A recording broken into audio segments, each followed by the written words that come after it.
Well, very quickly now, let's have our next guest join us virtually, Dr. Aliyu Ilias, who is an economist as well as the managing director of CSA Advisory. Very good morning to you, Doctor. Thank you so much for availing yourself for this discussion. Good morning. Thank you for having me. All right, let's quickly move on. It's going to be a very fast-paced one. The National Assembly, we hear, is under threat.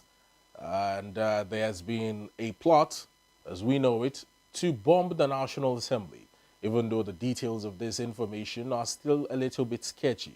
But what are your thoughts concerning this very serious security matter? Right. It's pretty rather interesting to hear such a conversation from the National Assembly. When the most secured are saying they actually are scared of terrorists, it becomes a serious problem. But however, I want them to give us the source because such matters because there's some theory that's saying that they because they don't want protests around National Assembly. They don't want people to come close to the National Assembly. That's why they are bringing up such. So they also have to prove beyond reasonable doubt that yes, there's a threat. How and on what platform, which platform do they actually threat them? But these terrorists have they are no respecter of wherever it is. We've seen them trying to bomb, look, even bomb the IG office.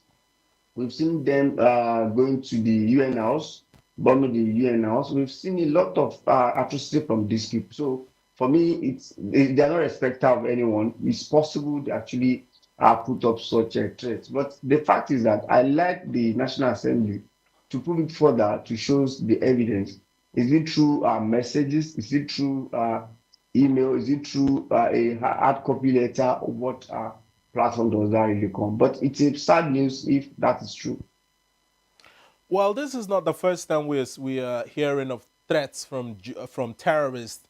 In a couple of weeks ago, we saw ISWAP issuing a threat to certain states in the southwest as well as the north central, and the governors of certain states, came out to reassure their people of their safety. And even the governor of Niger State had specifically told his people to ensure that they protect themselves against these attacks. Is this the norm now in the country? Right. So it has degenerated to that level. If you can get to hear the governor of Nigeria State saying that people should take law into their hand, that simply means that it has got to the brim and do not have a way of actually fighting that out.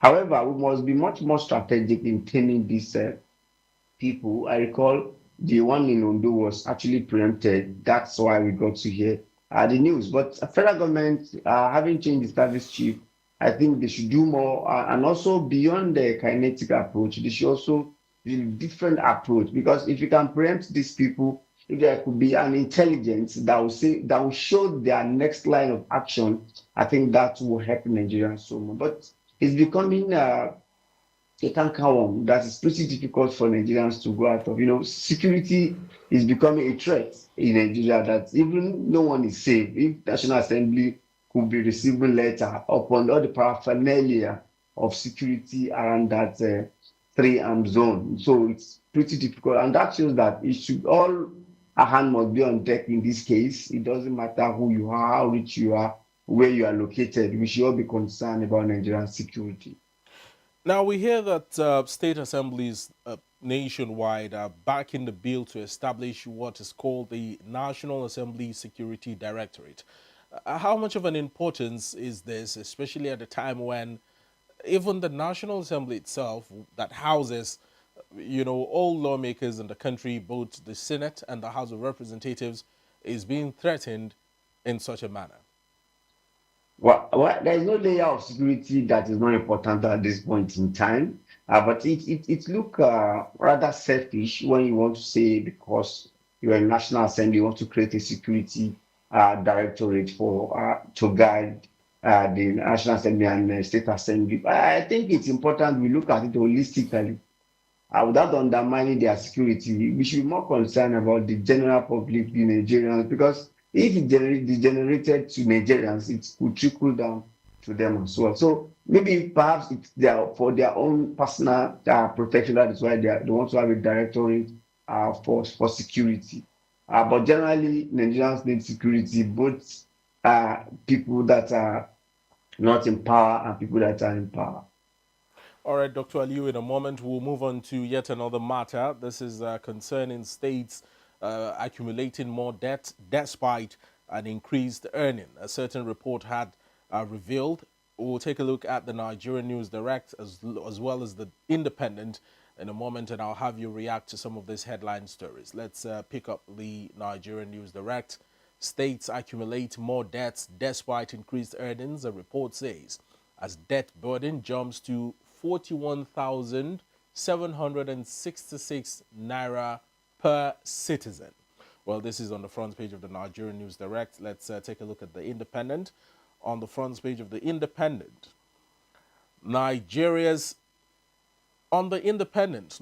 state's debt climbs 6.8% to 10.57 trillion naira. Budget finds Anambra emerges most fiscally sustainable state in 2025, and Enugu likeliest state to survive independent of FAC allocations. Now, Dr. Aliyu, if you will speak to us as an economist that you are in your position as somebody who has always backed the idea of borrowing, what does this portend for the country? Because the common man or the average Nigerian listening to us right now and hearing that on an average about 44,000 naira is being owed per citizen would be a little bit frantic. But can you break that down for us a little bit more? Right. So actually, that's big mockery of government revenue that have been touted, and it's appeared that it's more propaganda that states have more money now from what we're actually looking at. If states still go cap in hand borrowing. However, I like to also bring it from this angle. The amount being given to states must also be juxtaposed with the value of money.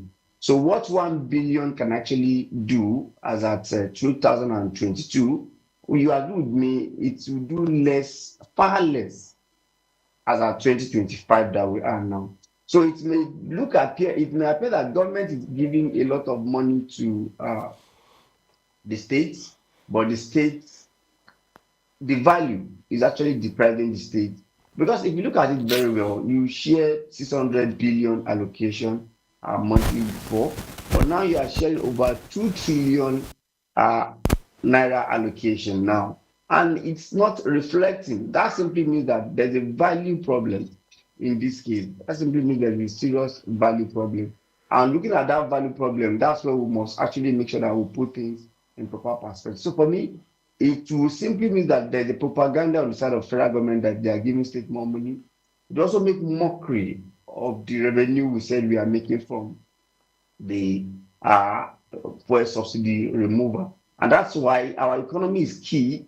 And the key thing is that just like what we say in day-to-day markets, that things are coming down in the market, but people don't have disposable income and the purchasing power. So it should be the same thing that is actually happening to those states. There is no value for the money they're actually collecting. Well, I was going to come to the issue of fuel subsidy removal before you mentioned it. This has been one topic that often triggers Nigerians. When you say, oh, fuel subsidy removal, we now pay more for the fuel that we buy. And the federal government has said that some of this, or a majority of these funds, have been sent to the states. And that's the reason for the increased FAC allocation. However, if you will put this into perspective, side by side with these borrowings, and the fact that the states are not really seeing, in essence, the dividends of these increased allocations, where does that leave the average Nigerian who is just seeking better living conditions and the dividends of the elections, the voting that they have done at the polls? Right. I think the onus should be on the Mr. President and the Debt Management Office I think in as much as government understand that we are giving more states much more revenue at this point in time, government can bring a conditionalities attached to borrowings. That if you want to borrow, you must apply or inform or notify the federal government, and they will give you approval for it. That will be a kind of discouragement. But if you allow state government to just go to where they want to borrow and borrow, they will always have reasons to borrow. Perhaps they will say they want to perform better, they want to carry out some project that is capital intensive, and that's why they go to borrow. So government must bring out the conditionality, because you cannot stop some states from borrowing because they will always give reasons. Perhaps in governance, they need money to actually do a lot of things. So I think the federal government needs to bring about, especially from debt management office, to bring some conditionalities that if you want to borrow, tell us what you want to borrow for. You want to borrow, that simply means there could be some policy guide that will discourage more borrowing from the state. But you can't stop that, because federal government on its own that is getting the money is also borrowing both local and international. Now, when we talk about some of these reforms, some of these policies, and how they affect the common man, we tend to often focus on the federal level and maybe a little in the states. But how about the local government areas, the administration of these local government areas, the autonomy that they have gotten from, the Supreme Court, administrative and financial autonomy? Is there anything that the LGAs can do, perhaps in adding up to the revenue generation of the states, to ensure that the borrowings, as glamorous as they may look, do not entirely overshadow the concrete need for internally generated revenue? But for me, and it's appearing like a fluke. When you say state internal generated revenue, I mean local government allocation. Because I was listening to a program this morning, and the argument was that there's still joint revenue between states and local governments, and that's a problem. And when you have joint revenue, that simply means the revenue is coming to the state, and the state will now say, okay, local government, you say you need so. What do you need it for? Okay, we don't approve. This is not our project plan. It's not our plan, but this is what we approve for you. So until the local government is not subjected to that level, until local government receive the allocation directly to their account, I think that's when we say yes, there's a local government autonomy. Until we have independent kind of election in those local governments, whereby someone could be PDP, someone is APC. Because if you have PDP as governor, you have APC as local government chairman. The local government chairman want to perform better. But if you have the same party, it becomes a family affair, and they sit on the table to really share what they're supposed to, what they want to share, how they want to share. So I think those two things must work. There must be different revenue, where how there must not be joint revenue whereby the local government and state government money will be coming to the same purse. It must be separated, and you must also see an electoral body that will also be 100%, unbiased. I think these are the things that will give us. If not, it may also appear like a fluke. It will be a court judgment that does not have a bite. Well, in harnessing the Freedom of Information Act as to the earnings, the borrowings, and the spendings of these state governments, how transparent can the state and the local governments be to the citizens, to take them through some of these processes and ensure that they carry everyone along in the states?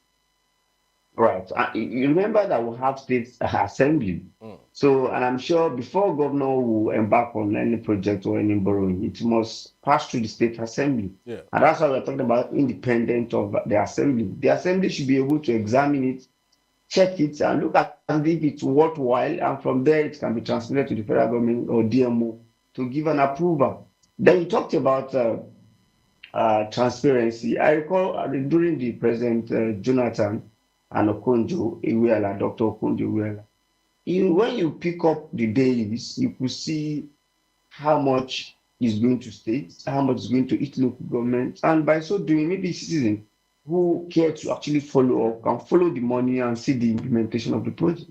That would have given us that, yes, you collect XYZ amount, and they said they want to fix Adavi Road, maybe Kuroko Road. Then I will now say, okay, I've not seen it implemented, and the year is running out. What is actually happens? I mean, citizens can now, ask, but if there's no transparency from federal government level up to state level, there is no way citizens can actually hold their local government or the assembly. But the majority of it falls on the state assembly, who do not only appropriate, but also have the power of oversight. All right, Dr. Aliyu, let's have you react to one particular matter in the news this morning, and it's concerning the Minister of Finance and Coordinating Minister of the Economist's comments concerning President Bola Ahmed Tinubu's reforms and the fact that it is now transforming the lives of the poor and vulnerable in the country. We'll take a look at two newspapers in a moment, the Nation newspaper and the Guardian, and I'll have you react to that. On the front page of the Nation newspaper, Edun says benefits of reforms gradually reaching the poor. Small businesses, infrastructure need better financing, says Arum Maute. Now, away from the Nation, let's take a look at what the Guardian says this morning. Election year to test Nigeria's reform momentum and growth recovery. Of course, you'd find a picture of President Bola Ahmed Tinubu inserted there alongside the President of the Senate, Godswill Akpabio, Speaker of the House of Representatives, Tajuddin Abbas, Minister of the Economy, Wale Dun, as well as the CBN Governor, Laimi Kadoso, on the front page of The Guardian. Well, Mr. Aliyu, what are your comments concerning the minister's comments on the reforms transforming the lives of the poor? Right. So I think all what you've seen has not translated to what the intention is. He could be looking at it because he's at the policy level and is thinking the policy should have translated. But I can tell you on the streets, people are still having that excruciating effect of those policy reform. It has not actually changed. I can tell you most MSMEs still find it difficult to borrow money in the bank at 27%. I can tell you small businesses are struggling with infrastructure, especially. They're also struggling with energy, with the cost of electricity and cost of petroleum products. You agree with even gas. I agree with me that those things are still with people. People have not yet feel it. Perhaps maybe because of the lag time for it to actually get down to people. And you also know that our inflation is triggered by a lot of things. Some of them are even exported inflation, and we still open our border to those things. So, and if you look at those things, you discover that even this government must be careful, because when you open border to bring in food, that simply means that you are eroding the food sufficiency that the past two governments have actually tried to put in place. So those are the things. It's as if you are shifting the problem from, instead of us to confront it by making a sufficient support, infrastructural support for farmers, for small business to actually thrive. And look at the small businesses, it accounts for over 60% employment for Nigerians. And recall, even the big businesses we are looking at, it needs small business to actually supply them some of their raw material. So I think we need to get it right beyond rhetorics. And that's what Okonjo actually said in Riyadh, Saudi Arabia, that she reiterated what she said before. And what she's saying is that, yes, if we could have macroeconomic indicator being positive, we could have, but economic growth is very key. And how do you assess economic growth? You can assess economic growth from the well-being of people, from the level of disposable income, from small businesses. They must thrive. That's when you can actually measure that, yes, this is your policy framework, this is your policy intervention, this macroeconomic positive outlook actually positive, well-being and life of Nigerians. All right, Dr. Aliyu, in terms of the common man, I know you have quite laid out strong points that the government needs to adopt rather than just reform on paper. But in essence, from your own analysis, is the President Bola Ahmed Tinubu-led administration doing well for the average Nigerian? Right. So it's a two-way thing. You know the danger of covering a hole, Yeah. and while you are covering the hole, you're also exposing another hole. Yeah. And that's what president needs to look at critically. Yes, you are doing well in terms of reform, but the reform must have human face. People must survive before we see it mature. So for me, I think they are doing well in terms of a bold reform, but the implementation of those shock absorber to actually help people. Recall, even before the removal of fuel subsidy, it was said that there will be palliative. It was said that the CNG will be working. A lot of things have been earmarked, but we have seen the fuel subsidy removal in a day with a statement. But it takes a lot of 2 years down the line. We are still suffering the implication of it. So they must also come on board to do a serious intervention. Now you have more money. You must incentivize the small businesses. I think that's what we should do. They must incentivize the industry. We're not talking about only Dangote. Dangote could be at this level making things work, but the small manufacturing businesses, the small businesses, they need to be incentivized because that will help. And we must also look at our energy. A country without energy security will only be struggling without achievements. If you look at most small businesses, they use this energy, they use electricity, they use transportation. These are where government must look at. I recall President Bola Ahmed Tinubu said he's giving money, 30 billion to each state to get CNG buses so that this thing by now should have been we should have been seeing the result by now 1 year down the line, but we've not actually see it as it's supposed to be. That's why I see that even the cost of food are coming down, but people do not have the purchasing power, the disposable income to actually purchase it because the value has been eroded. All right, Dr. Aliyu, we must thank you so much. This has been a very interesting discussion with you on Morning Express. Always a pleasure to have you speak to us. Thank you for having me. Good Thank you. morning.